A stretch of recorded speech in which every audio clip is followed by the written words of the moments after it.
ভারতের সুপারস্টার এবং রাজনৈতিক ব্যক্তিত্ব কমল হাসান এবার তীব্র প্রতিক্রিয়া জানালেন মার্কিন প্রেসিডেন্ট ডোনাল্ড ট্রাম্পের রাশিয়া থেকে তেল আমদানি নিয়ে মন্তব্যের বিরুদ্ধে।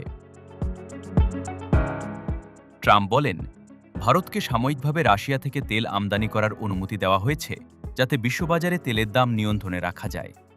তবে কমল হাসান এই অভিভাবকসুলভ মন্তব্যকে মানতে নারাজ।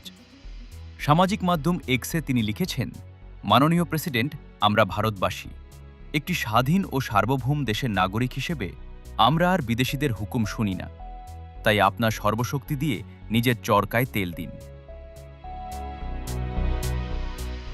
রাশিয়া ইউক্রেন যুদ্ধের পর থেকে ভারতের তেল আমদানিতে ওয়াশিংটনের সঙ্গে টানাপোড়েন চলছিল।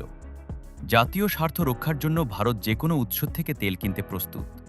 কমল হাসান আরও বলেন, সার্বভৌম দেশগুলোর মধ্যে পারস্পরিক শ্রদ্ধা বজায় থাকলেই দীর্ঘমেয়াদী বিশ্বশান্তি সম্ভব।